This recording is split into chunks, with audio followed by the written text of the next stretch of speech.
How's it going, everybody? Welcome to the very first episode of the Why the Mountains podcast with me, your host, Stephen Farley. If you are a hill walker or a mountaineer, or just someone with a love of stories of adventure in the mountains, this is a podcast for you.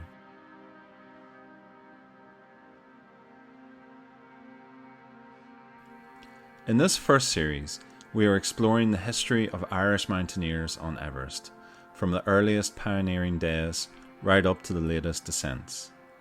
We will take you on a journey from the Irish contribution to the earliest years of alpinism and the exploration of the Himalayas and Mount Everest through the breakthrough successes of the 1990s, the heartbreak, the tragedy, the many failed attempts, the loss of mountaineers in their prime, and the latest iteration of Everest climbing through guided commercial ascents.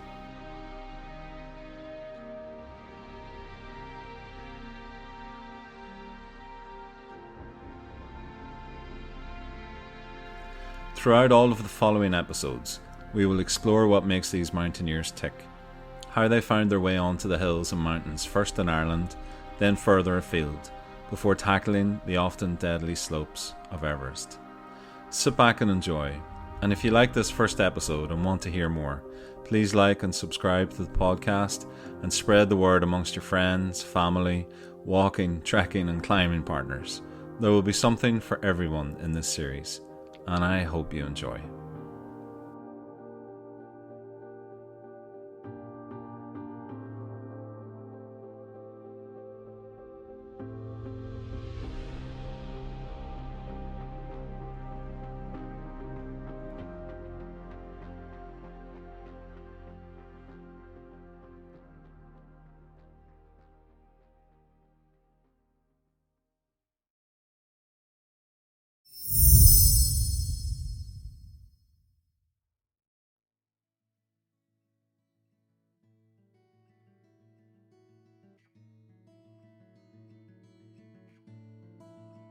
Why the mountains? It's a question that many people ask of those of us who choose to spend our time walking, hiking, climbing, mountaineering, and living our best lives up high. Whether it's only once or twice a year, if that, or it has become a way of life that everything else revolves around, or somewhere in between. Only those who have challenged themselves to climb a mountain will know the true joy of that endeavour. It's not just about getting to the top, though of course that matters. It's about getting out there in wild and remote places of Ireland or further afield and trying something that other parts of modern life just don't give you. The chance to test yourself, to see how fit you are, how high you can go, to do it with friends or to seek the solitude of having the peak to yourself, to sit on the summit and look at life below you, a chance to contemplate, to meditate, or maybe just to take a break for a few minutes, gather your thoughts before you throw yourself back into whatever life lies back down there. Mountains are unmistakable and inescapable for many. They are iconic features that can dominate both the physical landscape and the wide horizon of our imaginations. There are many iconic mountains. In Ireland, the Sugarloaf, standing only 501 metres high, dominates one of the main routes out of Dublin going south. And while stuck in traffic below it with many thousands of others, I enjoy trying to spot people up on the summit before my kids can.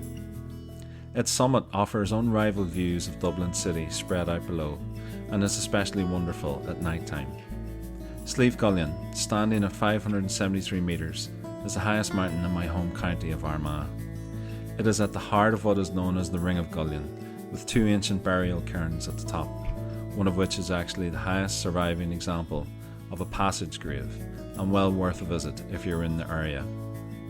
Slieve Donard, standing at 849 metres, rises dramatically up from the town of Newcastle in County Down, and the views of the town, the rest of the Mourne mountain range, and the Irish Sea are stunning. Carrauntoohil, the highest mountain in Ireland, part of the McGillicuddy Reeks range, standing at 1,038 metres in height, offers stunning views of the counties of Kerry and Cork, and is easily accessible from the local tourist town of Killarney. An ascent up through the Devil's Ladder has become a must for many visitors to the area, with the more adventurous taking on the more challenging Coombe Lochra Horseshoe, taking in Carntoohil, Beancarra and Cahir, the three highest mountains in Ireland, each topping out at over 1,000 metres. Take your time on the Beancarra Ridge, especially if conditions are tricky. For many, the Irish mountains hold enough adventure, but for some the allure of distant higher peaks is often too much to resist.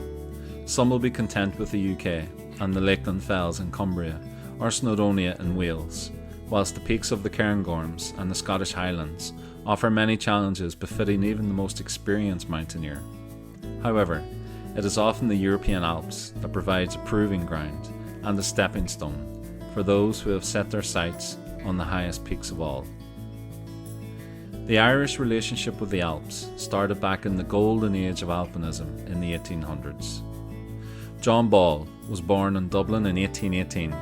A naturalist and botanist, he is famous for his exploration of the Alps, including passes never before crossed, and a notable first ascent of Monte Pelmo in the Dolomites in 1857. Ball became the first president of the Alpine Club, the world's first ever mountaineering club, and editor of Peaks, Passes and Glaciers, a publication that chronicled a series of excursions by members of the Alpine Club in the European Alps, and would prove invaluable for future attempts by others in the range.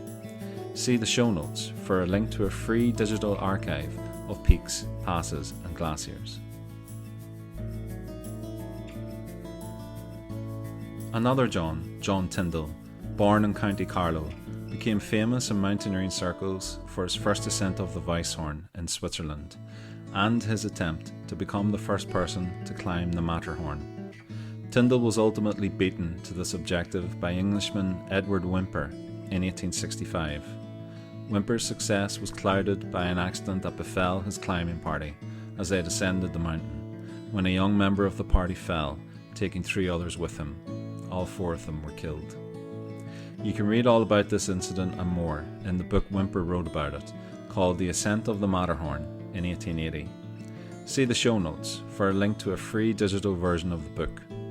Tyndall would go on to climb the Matterhorn, including making the first traverse of the mountain with 2 Italian climbers in 1868.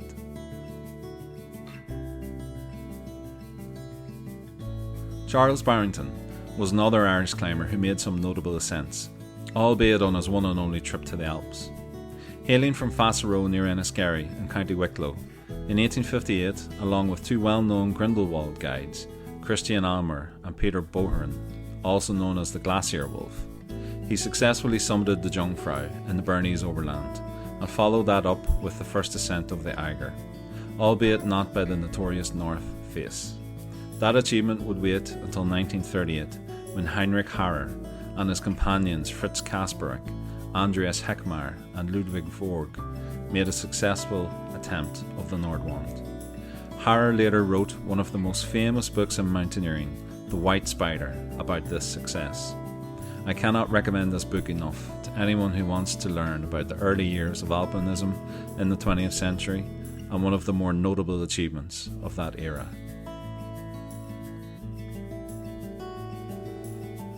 However, it's not just Irish men who are making waves on the flourishing mountaineering scene in the Alps. Irish women were blazing a trail also.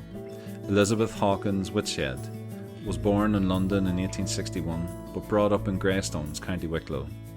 Elizabeth made many notable ascents in the late 1800s, including 2 ascents of Mount Blanc, the first winter crossing of the Col du Tacle, and the first winter ascent of the Aiguille de Grand Montet and the Aiguille de Midi. Her book, The High Alps in Winter, the first ever book on winter alpinism, was published in 1883. She may in fact have been the first female guide in the High Alps, guiding a priest to the 3,281 metre Col de Tour in 1883. Her early exploits in mountaineering met with fierce criticism, sometimes from members of her own family. Her grandaunt, Lady Bentnick, told her mother to stop her climbing mountains, she is scandalising all of London. Elizabeth went on to become a founding member of the Ladies Alpine Club in 1907. The Burnaby Ridge on the Bishorn was named by Elizabeth after her first husband, Captain Fred Burnaby, who died in combat in 1885 in Sudan, trying to rescue General Gordon at Khartoum. It is impossible to list all the pioneering Irish climbers here. That would take many episodes to cover. However, there are two books in particular I would highly recommend reading if you are interested in the early days of Irish climbing, mountaineering and alpinism.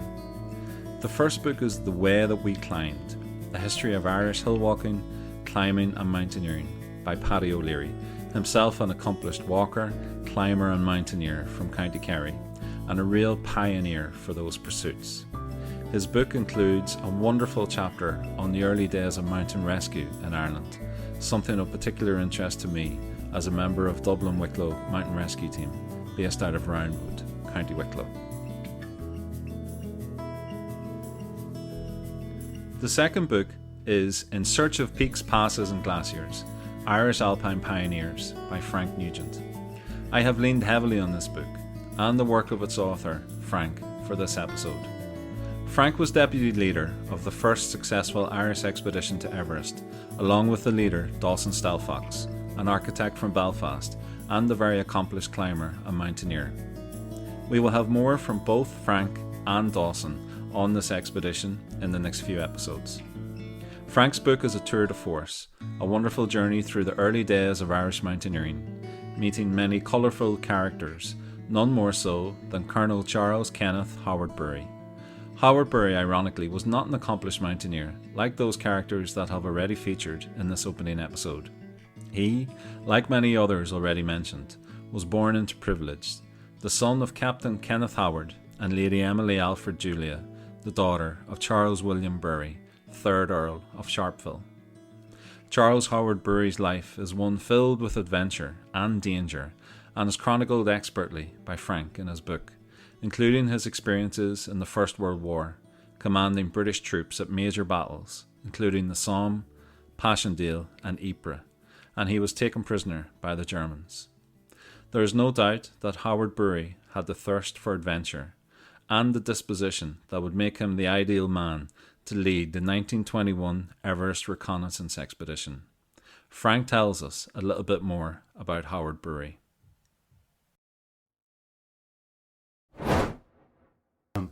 The first ever expedition was the 1921 Everest Reconnaissance, and that was led by Charles Howard Bury, who, curious enough, lived in Mullingar. His mother was an heiress of an estate in Charleville in Offaly, and during his life he inherited Belvedere House in Mullingar. So he was a huge landowner in County Westmeath. And when it was announced there was going to be a reconnaissance expedition, he put his hand up and he said, "Here, I will fund myself to go." And they needed pre that expedition to get someone to go out to clear the way with the Indian office in India. So they sent him out, and he went into Tibet, and he met with the Indian officer who got them permission from the Dalai Lama on the Tibetan side. So he proved to be really useful. So anyway, they gave him the leadership of the first Everest Reconnaissance Expedition. Of course, the climbing leader was George Lee Mallory, who was, of course, the great famous Mallory, and who in 1924 unfortunately died trying to climb Everest up the ridge that we tried. Now, many people like to believe that Mallory got to the top. We don't know whether Mallory died on the way up or the way down. And there had been no British or Irish expedition had gone to the north side of Everest since the pre-war. So, and it had never been climbed. So we thought, if we're going to do it, and we're going to do it as a traditional. Now, this was before commercialisation of the Alps of the Himalayas had taken place. So we thought we'd climb it that way, and we were delighted to have made the first or a successful ascent through that route. And it was like, we got up the Mallory route, and it was great. Charles Howard Bury and his Everest reconnaissance had a profound effect on mountaineering in the Himalaya at the time. And indeed, as we can hear from Frank, still had influence over later expeditions who wanted to follow the route that the reconnaissance opened up, the Mallory route as it became known. I asked Frank a little more about the man. He was a can-do guy. The guy could speak. He was interested in Oriental religions. He was a botanist. He was just so many things he wanted. He could do, and he had the money, and he was willing. And of course, the Alpine Club in the time, raising money was a big issue for them. And this guy was saying, "Here, I'll pay my own expenses," and then when he proved he could do by getting the permissions and going out there and showing his ability, he was a prodigious walker. He could walk all day, he'd walk into the ground. He was just an ordinary man, and and of course his account of the expedition is just wonderful. I mean, as a photographer, his photographs are absolutely spectacular. Yeah. So the guy, he's the most underrated. And I think it's because the expedition was set out just to do reconnaissance, but they were far more than I think, in fairness to him, he's been very much underrated. In appointing him to the reconnaissance expedition, at the same time they had appointed General Bruce to the next expedition, and he was a Gurkha commander who knew Tibet and who could speak Tibetan and all the rest of it. But so I think he didn't become the leader of the follow-up expeditions, largely because, and of course, Bruce was a member of the Alpine Club, whereas Howard Bury only joined the Alpine Club laterally. So it was very much a question of putting one of their own people. He was seen by the Alpine Club as being a Royal Geographical Society man, because that's where his original membership had been. So there was a little bit of the politics involved in him not getting the job, I suppose. It seems a shame that this ended Howard Bury's involvement with Everest, having done so much, but I was delighted to read in Frank's book that he has had a lasting impact in a slightly different way also. What happened was they took a photograph of a footprint, and jokingly they supposed it to be a sort of a big wild animal. And of course, like all mountain people, the Sherpa people had a folk tales about a wild man in the mountain who they called the Yeti. And so what really it was actually a footprint which had been enlarged by when the sun burns the snow. The footprint, all prints enlarge, and it was probably a footprint of an enlarged footprint of an animal of some sort. But anyway, when the London Times picked up the story about the Yeti, about a wild man from the Sherpas, it became a big thing, and of course the Yeti was invented, but it was his telling of it to the Times reporter that created that whole story, Frank's knowledge of Irish involvement in Everest is almost encyclopedic. He is able to make so many links that it becomes clear that Ireland played a significant role in opening up the route to the summit from the north side. It was, and the funny thing about it was another Irish connection to that story, that on the right way up the Rongbuk Glacier to get onto the north side, that was discovered by an Irish Canadian called Wheeler, W. Wheeler, and his father was from County Waterford, and from Maddoxtown in County Kilkenny. In fact, he had gone out to Canada, became a surveyor, and became involved in photogeometry. So that is using photographs for photographing and for making maps. So instead of surveying, you survey with a camera, with a theodolite, and you get your heights and all that, and then you go back and you draw your map with the photographs later. So he brought that technique with him on the reconnaissance expedition, and he discovered the way onto the West Rongbuk Glacier, which led to the way up into the North Col. So that was part of and that story. That was the route that we took, and in fact, they would have camped. We would have camped at the same place as they camped, as our advanced base camp. It is true and obvious that these early pioneers came from a certain section of Irish society.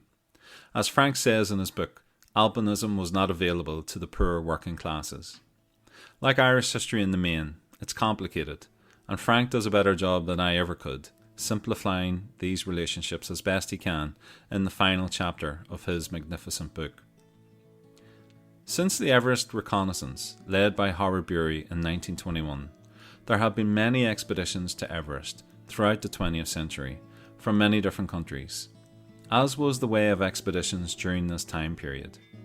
Without mentioning them all, there are some notable ones. In 1924, Brigadier General Charles Bruce led the British expedition that is one of the most famous of all, with Cork Dr. Richard Hingston as medical officer, and leaves a legacy of mystery and intrigue, as this was the expedition in which George Mallory and Andrew Sandy Irvine disappeared into clouds high on the north ridge of Everest. Noel O'Dell, a support climber on the day, said, "There was a sudden clearing of the atmosphere, and the entire summit ridge and final peak of Everest were unveiled. My eyes became fixed on one tiny black spot, silhouetted on a small snow crest beneath a rock step in the ridge, and the black spot moved. Another black spot became apparent and moved up the snow to join the other on the crest. The first then approached the crest rock step and shortly emerged at the top. The second did likewise. Then the whole fascinating vision vanished, enveloped in cloud once more. There was but one explanation. It was Mallory and his companion, moving, as I could see, even at that great distance, with considerable alacrity.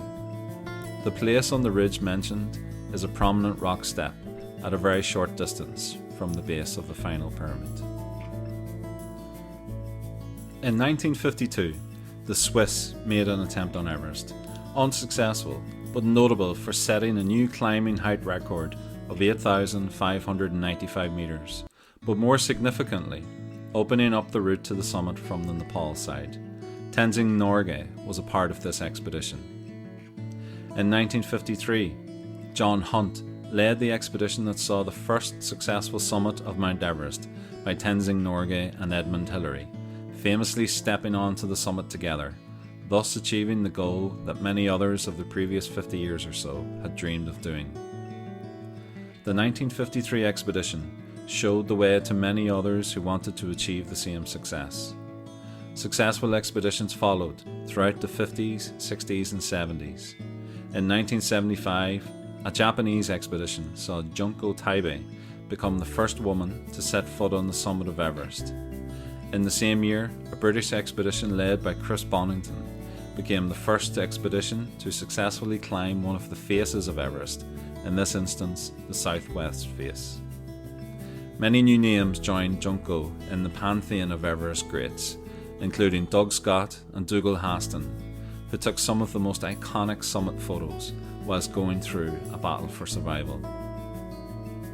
In 1978, Reinhold Messner, an Italian mountaineer, along with Peter Habler from Austria, made the first successful summit of Everest without oxygen, which Messner followed up in 1980 with the first solo ascent of the summit.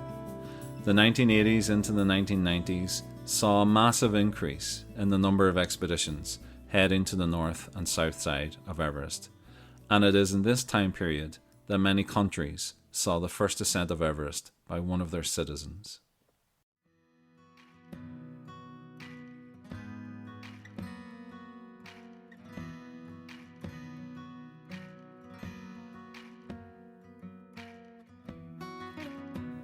It is around the late 80s that many eyes in Ireland were turning towards the Himalayas, and the lure of Everest and being the first Irish person to climb the peak was strong. It was time for an Irish attempt. I hope you have enjoyed this opening episode of Why the Mountains. Next week, we will hear more from Frank Nugent, and we will also hear from Dawson Stalfox, the leader of the first Irish expedition to Everest. I hope you can join us. Stay safe and stay cool.